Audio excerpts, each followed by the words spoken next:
First Indian post GDS dot govt in search చేయండి. Search చేసిన తర్వాత అక్కడ షో చేస్తుంది కదా, క్లిక్ చేసిన తర్వాత register to apply candidate login new candidate registration అంటే మనం ఆల్రెడీ రిజిస్ట్రేషన్ కాకపోతే న్యూ క్యాండిడేట్ నేను న్యూ వేసుకుంటున్నా.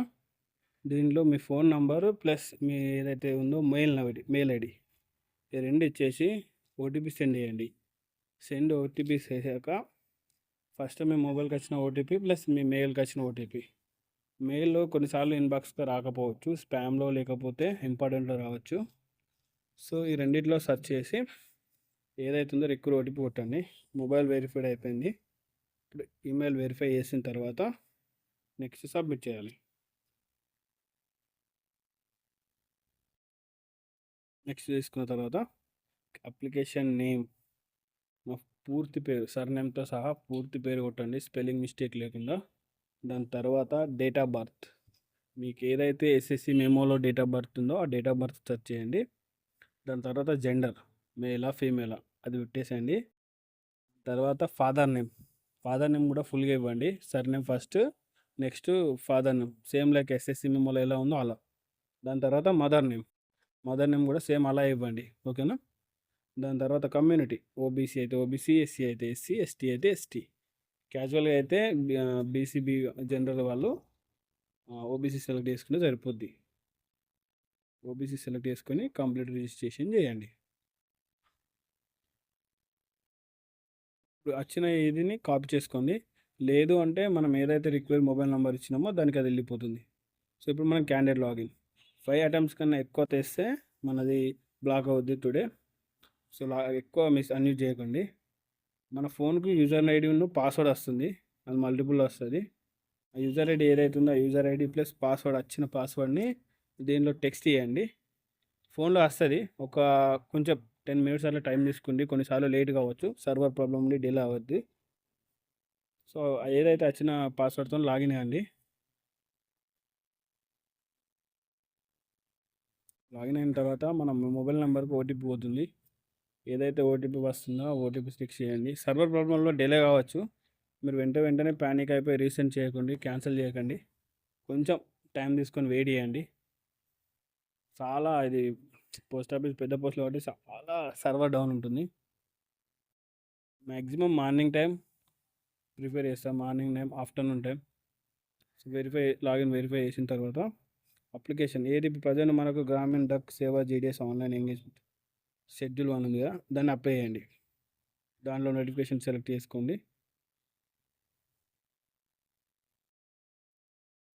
ఇక్కడ మనం ఆల్రెడీ రిజిస్ట్రేషన్ చేసుకున్నా కూడా మన డీటెయిల్స్ వస్తుంది, మన స్టడీ డీటెయిల్స్, ఓకేనా.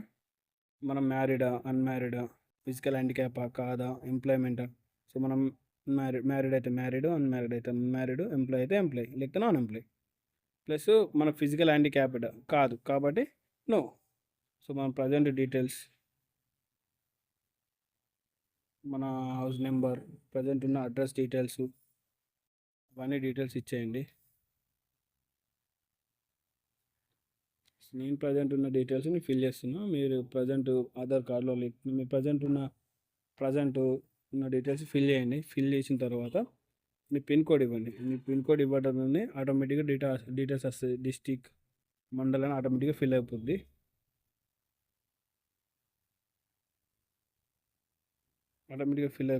ఫిల్ అయిపోయిన తర్వాత నెక్స్ట్ కొట్టండి. ఎడ్యుకేషన్ డీటెయిల్స్ ఇచ్చేయండి. మీ ఎస్ఎస్సి డీటెయిల్స్ ఏ బోర్డు 2011-12 బిఫోర్ అయితే, తెలంగాణ రాకముందు అయితే ఆంధ్రప్రదేశ్ ఉంది. సో ఆంధ్రప్రదేశ్ సెలెక్ట్ చేసుకోండి, ఆంధ్రప్రదేశ్ సర్కిల్ అని. లేదు అంటే ఆఫ్టర్ అయితే తెలంగాణ సెట్ చేసుకోండి. తర్వాత ఇయర్ ఆఫ్ పాసింగ్స్ ఏ బోర్డు నుంచి అలా మెన్షన్ చేసి ఉంటుంది, క్లారిటీగా చూసుకోండి, లేకపోతే మీకు డీటెయిల్స్ రావు. సో నా 11-12 కాబట్టి నేను 11-12 బ్యాచ్ చేస్తున్నాను. గ్రేడ్స్ అప్పుడు గ్రేడింగ్ స్టార్ట్ అయింది. సో మీ మెమో నెంబర్ ఉంటుంది, మెమో నెంబర్ ఇవ్వండి, హాల్ టికెట్ కాదు. తర్వాత గ్రేడ్ బేస్డ్ కాబట్టి first language, second language, total మార్కులు దాంట్లో ఎన్ని ఉన్నాయో ఏవేవి రిక్వైరో అవి ఫిల్ చేసేయండి. నేను చూపించిన విధంగా మీరు తెలుగులో ఎన్ని వచ్చినాయి, హిందీ, ఇంగ్లీష్, సోషల్, మ్యాథ్స్, వీటిలో ఏవేవి సబ్జెక్టులో ఎన్ని మార్కులు వచ్చినాయి అన్నది గ్రేడింగ్ వైజ్ ఉంటే గ్రేడింగ్ వైజ్, మార్క్ వైజ్ ఉంటే మార్క్ వైజ్ మీరు దాంట్లో ఫిల్ చేయండి.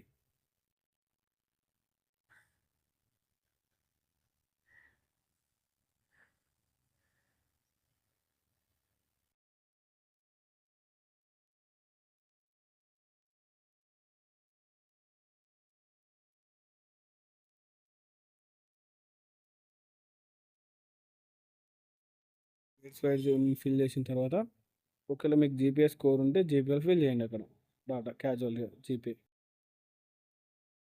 నాకు జీపీఏ వచ్చింది, గ్రేడ్ వైజ్ వచ్చింది కాబట్టి నేను గ్రేడ్ ఫిల్ చేస్తుంది.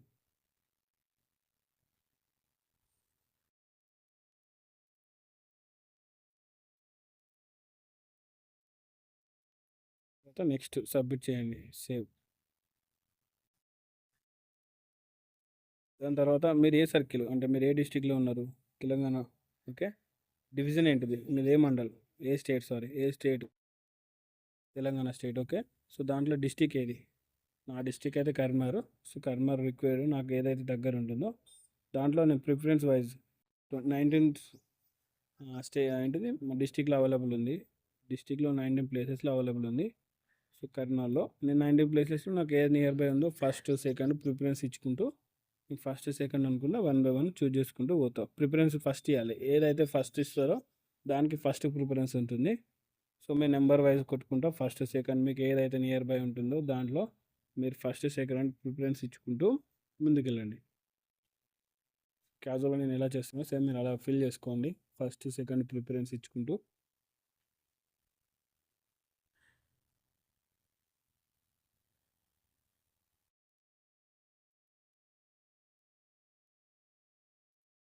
చాలా సర్వర్ ఏదో రావచ్చు.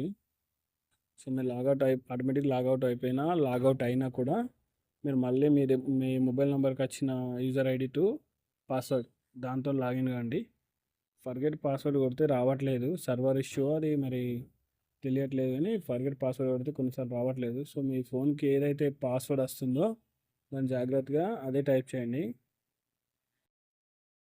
టైప్ చేసిన తర్వాత ఇట్లా ప్రిఫరెన్స్ దేని 1 బై 1 ప్రిఫరెన్స్ సెలెక్ట్ చేసుకోండి.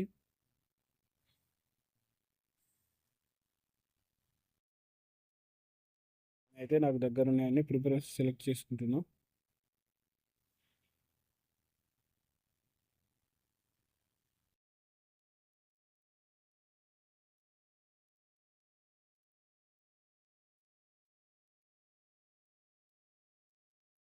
నేను చేంజ్ చేసుకుంటున్నాను. సో అంత కంప్లీట్ అయిపోయిన తర్వాత సేవ్ నెక్స్ట్ సబ్మిట్ చేయండి. సో మీ passport size photo correct 30 KB ఉండాలి. బిలో 30 KB ఉన్నా ఆఫ్టర్ 30 KB ఉన్నా తీసుకోదు. ఈవెన్ సిగ్నేచర్ ఆల్సో 20 KB ఉండాలి. బాగా దగ్గరగా క్లోజ్గా మీరు క్రాప్ చేయకండి, కొంచెం లెంతీగానే ఉంచుకోండి. క్లోజ్గా క్రాప్ చేస్తే అట్లా ల్యాండ్స్కేప్ మోడ్ అని అడుగుద్ది. సో మీరు లెంతీగానే క్రాప్ చేసుకుంటే బెస్ట్ ఆప్షన్, ఓకేనా. కన్ఫర్మ్ ఇచ్చేసి ప్రివ్యూ కొట్టుకోండి. మీ డీటెయిల్స్ చెక్ చేసుకోండి, ఫస్ట్ డీటెయిల్స్ కరెక్ట్ ఉన్నాయా లేదా, లేదంటే మళ్ళీ రీఎడిట్ చేసుకోండి. ఈ ఫోటో అయితే కరెక్ట్ 30 KB, సిగ్నేచర్ అయితే 20 KB. అది ఎక్స్ట్రా ఉన్నా తక్కువ ఉన్నా తీసుకోవట్లేదు. సో అంతా కరెక్ట్ ఉంటే సబ్మిట్ కొట్టండి. సబ్మిట్ కొట్టినాక యూపీఐ డెబిట్ కార్డ్ మీకు ఏ కార్డ్ అవైలబుల్ ఉంటే దాని త్రోలో డబ్బులు పేమెంట్ చేయండి.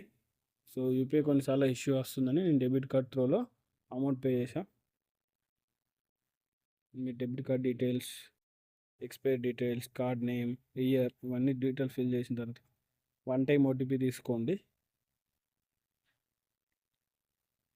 దీనికి ఓన్లీ 100 రూపీసే, ఓబీసీ 100 రూపీస్, అంటే నార్మల్గా ఫీ 100 రూపీస్ ఉంది. సో ఓబీసీ కాబట్టి దానికి కూడా 100 రూపీస్ వచ్చేసింది. పేమెంట్ చేసేటప్పుడు మీరు రిఫ్రెష్ చేయకండి అస్సలే, ఎందుకంటే కొన్నిసార్లు పేమెంట్ ఫెయిల్ అయ్యి మళ్ళీ చేయబడుతుంది, రిఫండ్ కావాలని సిచ్యువేషన్స్ కూడా ఉన్నాయి కొన్నిసార్లు. సో చూసుకోండి, పేమెంట్ సక్సెస్ఫుల్ అయిపోయిన తర్వాత ఆటోమేటిక్ క్లోజ్ చేసుకున్న తర్వాత మీరు మళ్ళీ మీ డాష్బోర్డ్కి అయిన తర్వాత అప్లికేషన్ సబ్మిట్ చూపించింది కదా, మీ డాష్బోర్డ్కి అయిన తర్వాత మై అప్లికేషన్స్ ఉంటుంది, దాంట్లో చూడండి మై అప్లికేషన్స్, దాంట్లో డౌన్లోడ్ పీడిఎఫ్ చేసుకుంటే సరిపోద్ది, ఆటోమేటిక్ డౌన్లోడ్ అవుద్ది.